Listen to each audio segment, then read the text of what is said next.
The Chargers have been flexed into another primetime game. It'll be Week 14, Sunday Night Football against the Miami Dolphins. The entire country will get to see Justin Herbert versus Tua Tagovailoa, and I don't think social media is ready. You are Locked On Chargers, your daily podcast on the Los Angeles Chargers, part of the Locked On Podcast Network, your team every day.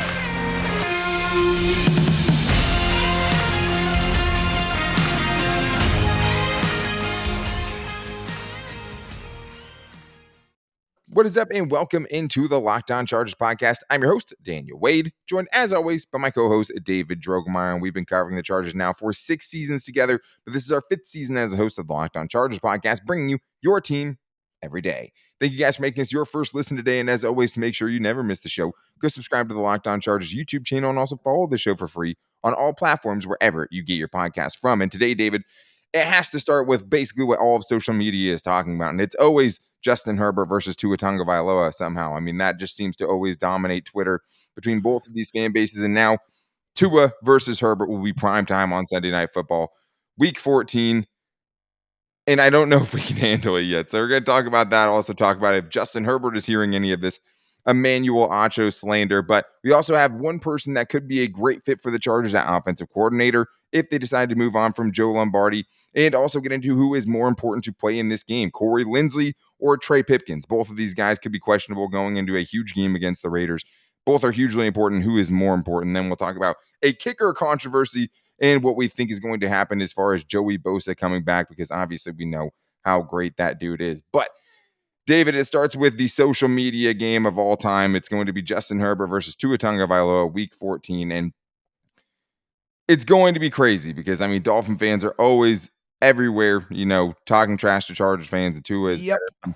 Let's start with this. Tua has been fantastic so far this year, and I think it's a huge, goes a long way in showing what it means to have the right coach in place, get the right weapons, right? Because he's just been so much better this year than he has been in his first 2 seasons, while Justin Herbert, from the outside looking in, has taken a step back, missing his 2 best weapons for a lot of the season, missing his starting left tackle, an all-pro left tackle all this season. And being injured. And this game is not going to decide which one of them are the better quarterback, David, but that is absolutely what's going to happen. Like, this is going to be crazy. It's going to be insane when these 2 teams match up on primetime. Oh, it's going to be absolutely just a complete show. It is going to be a show everywhere. And honestly, I'm surprised that it took the NFL so long to flex this game into prime time, because it seems like all of the elements are there. The recipe for an incredible showdown with a lot of eyeballs on this game has already been there. And it is for this one with Justin Herbert and Tua going up against each other. There's a lot of animosity there. And we were talking about before we started this show, Daniel, that this one almost feels like it's a rivalry now. It does. It feels like it's a rivalry game. And the funny thing to me is it seemed like the first 2 seasons, the debate was actually Justin Herbert versus Joe Burrow, right? Because Tua was getting benched. He was getting banged up. Ryan Fitzmagic, all of that entire situation, right? And he wasn't in a good situation, obviously. Right. And Justin Herbert had some great weapons and lit the league on fire his 2 first seasons.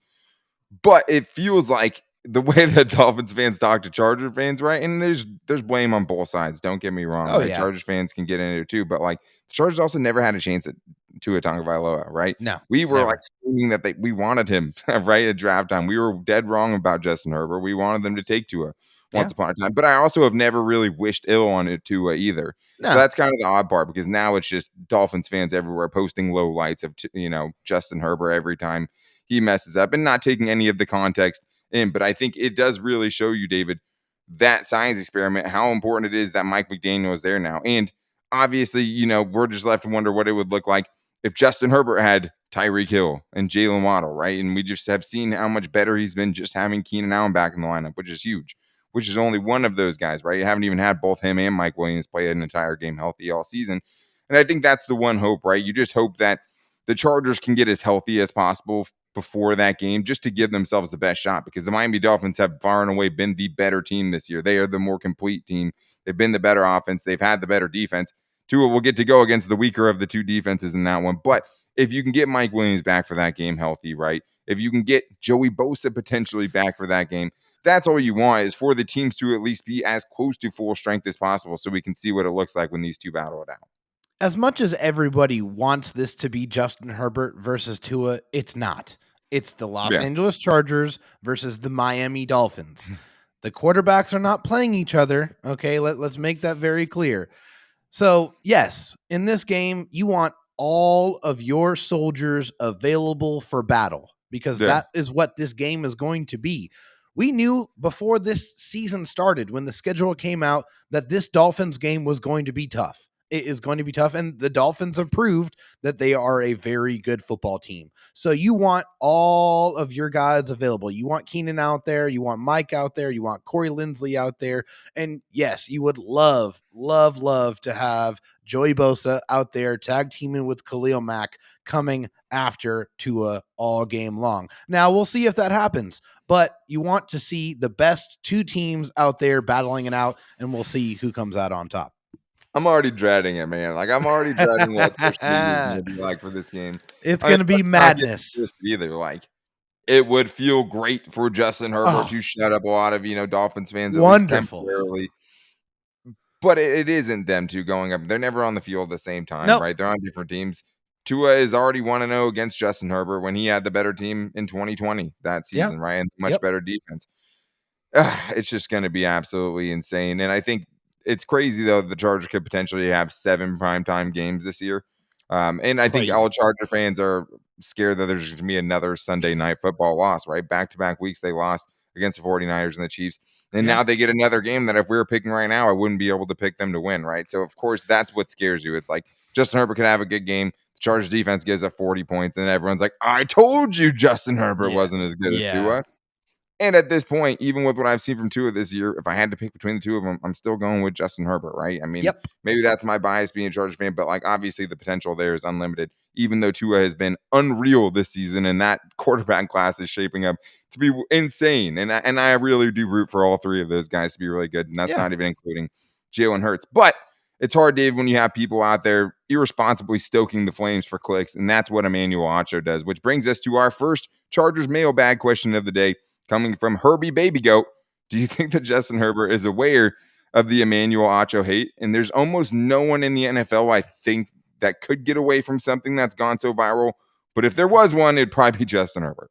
Justin Herbert does not do social media at all. He has an Instagram page, but I guarantee you he has a team that does that for him. That He's not making those all of those things for him. He does not care. Like, he truly does not get sucked up in any of that stuff. He doesn't pay attention to it at all. That is not who he is. He is an introvert, and that is very clear. Whenever he gets put in front of a podium, he's still very robotic with his answers. He's still very PR with his answers. That is just who Justin Herbert is. I guarantee you he has absolutely no idea who Emmanuel Acho is, doesn't know what his opinions are, doesn't care what his opinions are, and he can't focus on any of that, Daniel. He has to go out there and worry about winning football games for the Chargers. 100%. And like Acho, like, no matter what you say, what he's doing is working, right? He's getting traction for himself. Brilliant for him. 100%. I mean, the dude was not a good football player, right? I mean, he burned down the 33 tackles his entire career. He's done nothing. No, he didn't do anything. And like, for Justin Herbert, the only way he's finding out about it is if a teammate's bringing that up to him. And I think it's hard for, I saw Braden Fayoko say, I don't have time for this clown today on Twitter. It seemed like he was talking about Emmanuel Acho. So it seems like, of course he was. Chargers want to go to bat for their guy, as good teammates do. But the only way he's knowing is if someone's telling him. I don't know who's telling him, but it wouldn't surprise me if someone that week, if he finds out about it, like, hey, let's go shut up Emmanuel Acho, because I'm sure his teammates want him to shut him up probably more than Justin Herbert even knows about this situation is even happening. So Justin Herbert doesn't seem to care about that stuff. And that's the one thing about Justin Herbert and him being, not the rah-rah guy, all of those things. He's always even keeled, and you're always getting the same dude, and I think that shows up with him having the most game-winning drives and comebacks from his draft class. But there's a lot more to get to, including potentially a new pairing for Justin Herbert offensively if the Chargers decide to move on from Joe Lombardi, because now Frank Reich could possibly be available. So we're going to talk about that, and Trey Pipkins and Corey Linsley going up into a big-time matchup against the Raiders coming up right after this. But first, I need to tell you guys about something that is changing the car rental game, and it is Turo, the world's largest car-sharing marketplace. And I know everyone's had a nightmare story renting cars. You don't have to rent cars that way anymore because with Turo, you can book any car that you want, wherever you want it from a community of local hosts. And I was checking them out. I'm not going to lie. I almost just had to drive a new Mercedes to work because I saw it on Turo.com. I thought about it. I almost took a new Tesla to work. If you're trying to get that new electric vehicle and see what that's like, or if you want the car to drive you to work itself, you could do that with Turo. There's a tons of cars available. If you want to show up to something fancy and something that looks like it's ready for that event, Turo is the place to be. And if you're on a budget, you're going to get great prices from Turo.com. The prices I saw on there were lower than I've ever actually rented a car for. So if you need a luxury car, if you need something just to get you to point A to B, you can do that with Turo.com. And many Turo hosts can even deliver the car right to you. It's so convenient if you're on vacation, right? If you just need a car for a short amount of time or for whatever amount of time, use Turo because every trip is backed by liability insurance. Terms and conditions and exclusions apply. Forget boring rental cars and find your drive at Turo.com. This episode is also brought to you guys by Audible. Audible is releasing a new slate of football podcasts that we're sure you're going to love. Find Block Forever now wherever you get your podcasts. Block Forever is a new podcast from former NFL All-Pro tackle Ryan Khalil and Audible, and he gives the fans an insider's look at the game through the eyes of the greatest players and personalities of all time. Khalil sits down with star players, coaches, and former pros across the league to get the real about what happens on the field and behind the scenes, inside the locker room, during the team meetings, back at the hotel. You'll hear from guys like Christian McCaffrey talk about his love-hate relationship with fantasy football, and I'm sure that's very interesting because he's been a very polarizing fantasy football player, just not quite as good as Austin Eckler. And new episodes of Block Forever will be recorded and released every week ahead of Thursday Night Football. Ryan and guests discuss topics like player psyches, sports betting, playing through pain, all of the things you don't really hear about in a normal press conference. You can get those behind-the-scenes look at Block Forever and catch the whole Block Forever series available anywhere you get your podcast. Available everywhere now. Audible, get in the game. We did want to get into our Chargers mailbag, and we got some good questions to talk about here, David, and some good voicemails. So right now we're going to go to our good friend Atir, who has a new idea about who the Chargers offensive coordinator should be in 2023. Hi, Dan. Hi, David. I have a question. I was thinking about this. Is it possible that Frank Reich can be the new OC for the Chargers next year? I just wanted to know that. Remember what he did with Nick Foles the year the Eagles won the Super Bowl? Is it possible that Coach Taylor go that direction after the season? Thank you. Please let me know. I love you. I get so happy anytime I hear an Atir voicemail. Thank you, Atir, for always calling in and being such a big fan. We appreciate it. And I think you're bringing up a great question. And if only we knew, what it would be like to have Frank Reich as an offensive coordinator. Oh, wait, we do, because he was the Chargers offensive coordinator already in the Phillip Rivers Yes, sir. era, right? But David, obviously, we've had our gripes with Joe Lombardi. He has a chance to change the narrative a little bit, but obviously there's going to be some things that we're probably always going to have a problem with his style of offense. It looks a lot better now that they've been getting a little healthier. Keenan Allen is obviously a huge part of it. But if they decide to let him go, which I think most Chargers Twitter probably still wants, what would you think about someone like Frank Reich? Obviously, if he doesn't get a head coaching job, because that is still a big possibility. Yeah, that exactly. And that's the first thing you got to talk about is that, hey, this is a former head coach here, and there is absolutely no guarantee that he won't get another opportunity to be a head coach somewhere else. Now, if that does not happen, of course, familiarity breeds company. The Chargers already know who Frank Reich is as a man. They know what he is capable of doing. He knows, they know him. They are very, very familiar. Telesco, Colts ties. Exactly. Yeah, there's a lot of ties there. And, why wouldn't he want to come to the Chargers with Justin Herbert and all these offensive weapons and rebuild his value and say, hey, this is what I am capable of doing. There's a defensive head coach in Brandon Staley. So whatever we do on the offense, that is all going to be a reflection of me and my play calling. So for him, it seems like a very, very good idea. Yeah, well, and Frank Reich's an interesting discussion because, if you're going based off what he's done lately, it's not great. No.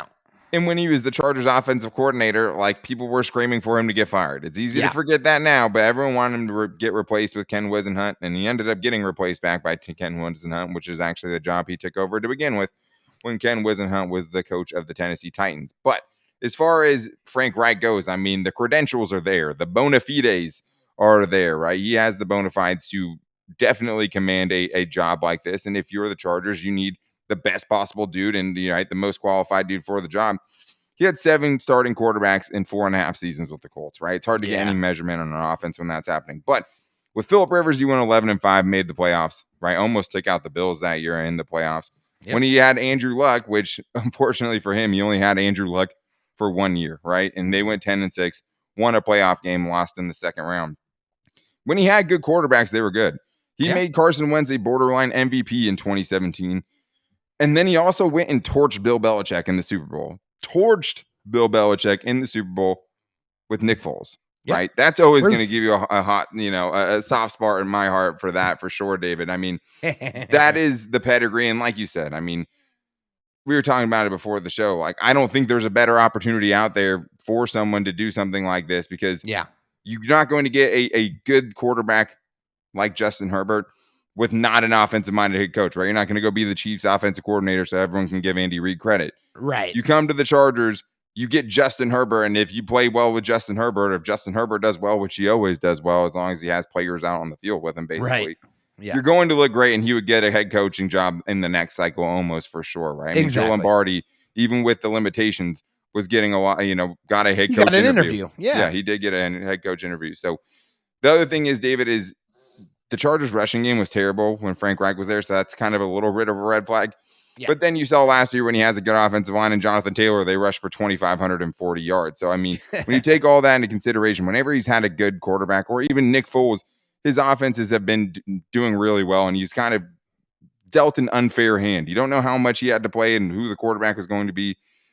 But it's been pretty, turbulent, I would say, there in the Indianapolis. And I don't think that should take away from his kind of credentials as an offensive mind. Yeah, I agree. I agree completely. Yeah. I mean, his what he's done, and it definitely, it already speaks for itself. I mean, he has had a lot of success with good quarterbacks, and Justin Herbert, by all accounts, is not good. He's great. He's transcendent. He has the ability to make any kind of throws on the football field. So to have that kind of quarterback, to where you could really get creative and you can really kind of open up your mind and really experiment what offense can be, I think that would be a really attractive opportunity for Frank Reich, and it would be a great way to rebuild his value and eventually get back to being a head coach, which I'm sure is the ultimate goal.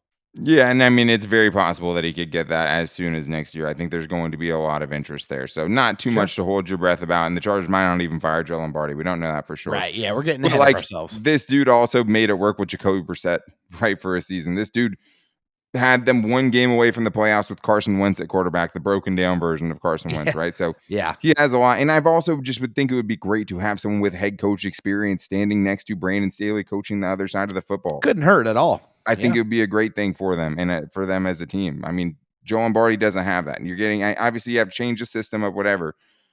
But if anything, you've seen Frank Reich tailor different offenses to different quarterbacks, a ton of them, right? So it's like he's shown the ability to evolve. And it seems like sometimes Justin Herbert's just playing in what Joe Lombardi wants offensively, not necessarily what's best for Justin Herbert. But we have another quick one I want to get to here from Bolt Up Andrew, who asks, who would be a bigger loss for Sunday's game, Corey Linsley or Trey Pipkins? Usually it would be Linsley, but having Crosby against Sorrell would negatively impact, or Foster Sarrell would negatively impact our passing game and Justin Herbert's safety. So, David, this is actually a tougher question than I thought. It is a little bit of a tough question, but to me, it's Trey Pipkins, the right tackle. And the reason why is because Max Crosby has 10.5 sacks, and no one else on the Raiders has more than one. Yeah. So he rushes from that side pretty much insane. Almost primarily. He has 17 tackles for loss, and he is 4th in the NFL in QB hits. Max Crosby is a dang problem. Okay. Yeah. He is a big problem that the Chargers have to solve, and it would be very beneficial if they have the best starting right tackle available out there to try to combat him and slow him down, because he's one of those players that's going to get his. He's going to get his. You just have to try to limit his effectiveness as much as possible. And so for that reason, this week specifically is why I think it is Trey Pipkins that's a little bit more valuable. Yeah, I mean, I don't think it's that necessarily cut and dry, because I think it also has to do with what Trey Pipkins you're getting, right? If it's the banged up Trey Pipkins that's barely kind of dragging around like that, I'd rather have a fully physically healthy Corey Linsley out there, right? Obviously coming back from a concussion, but everything else with him has been okay, at least recently. So if I'm getting an all-pro level of Corey Linsley as opposed to a really banged up Trey Pipkins who has been struggling but still playing admirably, I'm taking Corey Linsley. But the drop-off, even though it's a huge between Corey Linsley and Will Clapp, isn't the same as what it is between Trey Pipkins and Foster Sarrell. And when you actually factor in the matchup of going up against Max Crosby, I think there's a good, chance that it is Trey Pipkins that's more important. It is easier to help the tackles, though. That's another important part of this, right? Corey Linsley helps the guards tremendously with Zion Johnson and Matt Filer with stunts and things like that. You saw the A-gap blitz from Jeffrey Simmons or Isaiah Simmons last week, right? Where he's running through the A-gap and just there's nothing Justin Herbert can even do. Gets him out of field goal range. It's hard when you don't have somebody that's rock solid right in the center of your offensive line. That's a really, really tough decision. We'll see if either of them can play. Hopefully, both of them can play. But we want to continue this Chargers mailbag here, and we have a couple more great questions, including a kicker controversy potentially in the works right now between Cameron Dicker, the kicker, and Dustin Hopkins, who hasn't really done a lot to lose his job so far this year. We're also talking about Joey Bosa, an updated kind of timeline, what his initial prognosis was, kind of what we've been reading into the tea leaves ever since then, and when we could potentially see him back. So we're going to get into that coming up right after this. But first, I need to tell you guys about LinkedIn Jobs. These days, every new potential hire can feel like a high-stakes wager for your small business. You want to be 100% certain that you have access to the best qualified candidates available. That's why you guys have to check out LinkedIn Jobs, because LinkedIn Jobs helps you find the right people for your team faster and for free. The faster part I know for a fact is 100% true because my wife uses LinkedIn Jobs and she said it takes her less than 2 minutes to create a free job post. You can add the job by post with the purple hashtag hiring frame to your LinkedIn profile to spread the word that you're hiring. It's something that's helped her out.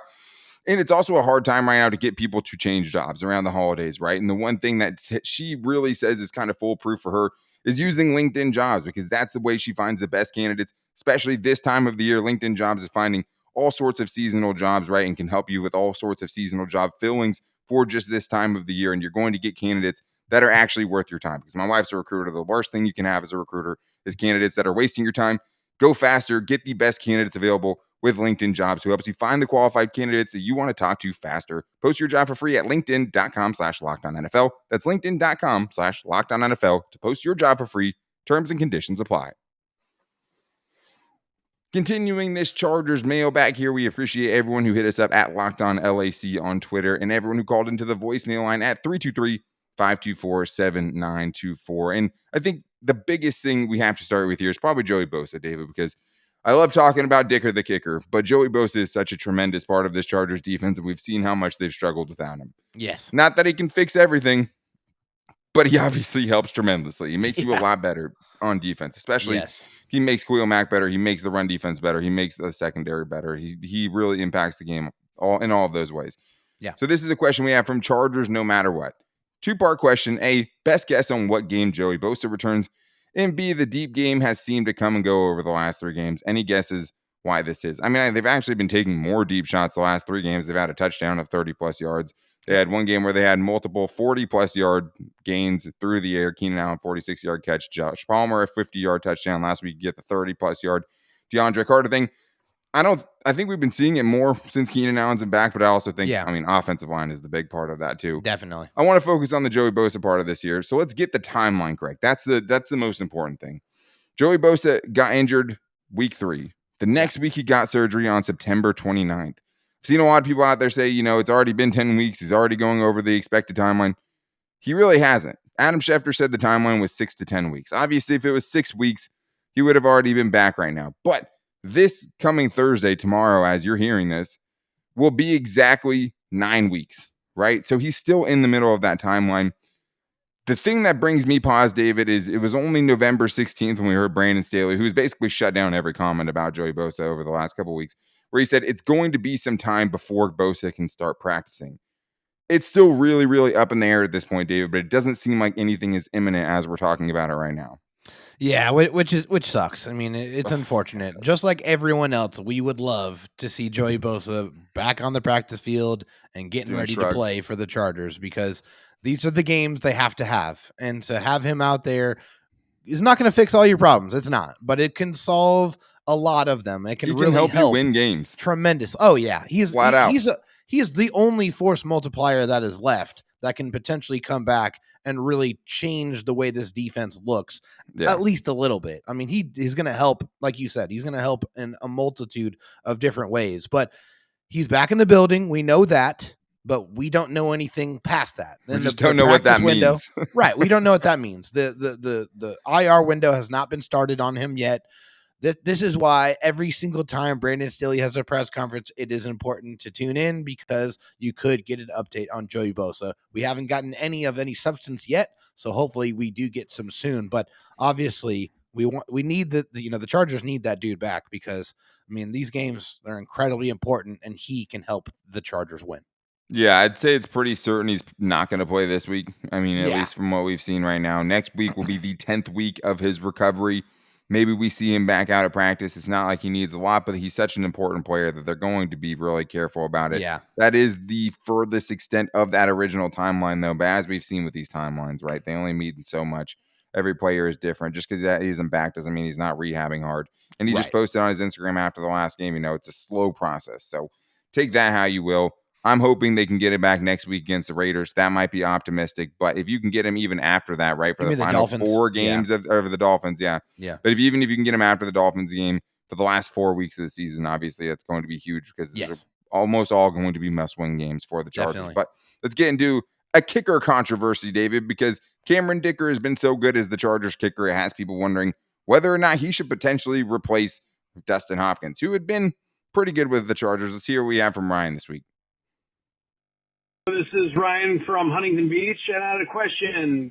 Cameron Dicker, the kicker, he has been super hot since the Chargers picked him up off the waiver wire. Do you think if Hopkins comes back, do we keep Hopkins around, or is it going to be a kicker controversy? What are your thoughts? And bolt up.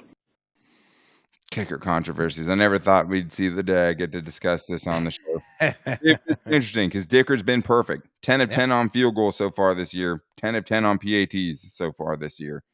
Long of 47, which might give you some pause, but he's been so good, David, that this is a conversation we have to have now.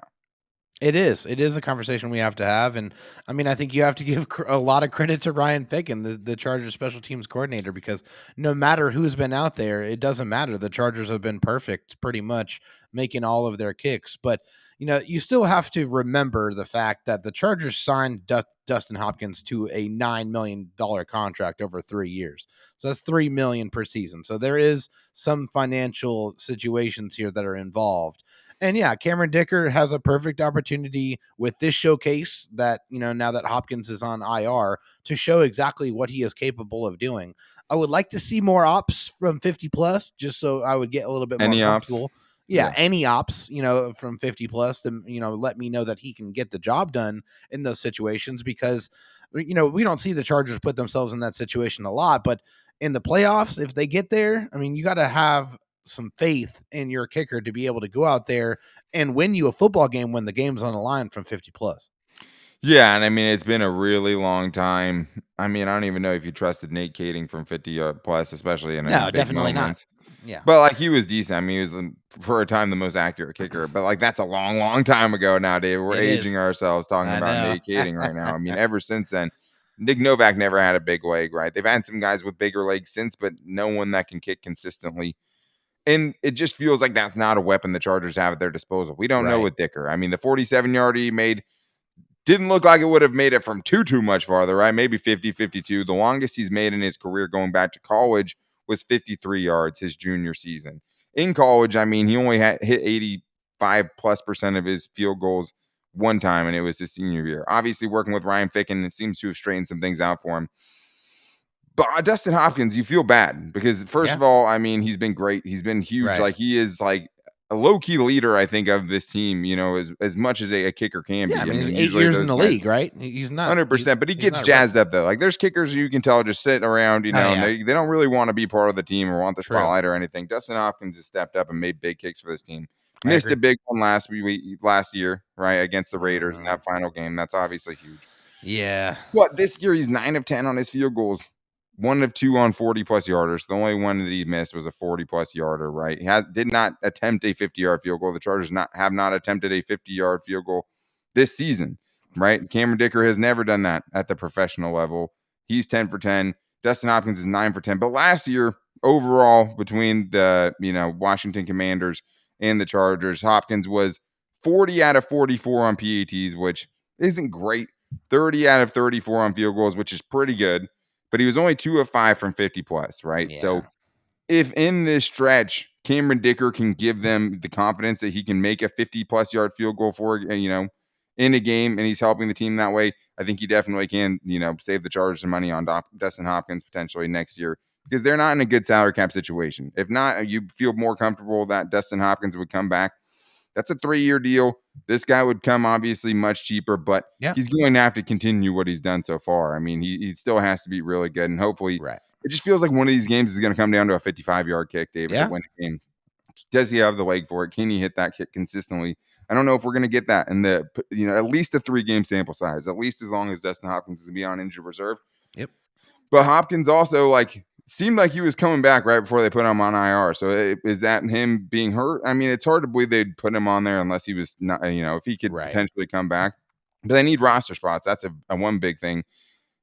I don't know. It seems like it is a little bit of a tryout right now. And if he can hit some 50-plus yarders, I mean, Patrick Mahomes needed a 58-yarder to beat the Chargers in overtime, if we remember that. So we'll see what happens. But, I mean, Dicker the kicker has a chance probably to win this job. And, I mean, you can't be any better than perfect. And that's doing everything he can. Yep. I mean, he's been perfect. He's been perfect so far. So I'm excited to see more. He seems like he never is stressing. And I think that's obviously a great quality in a kicker. Not that Hopkins was. But it's going to be interesting to see how it plays out.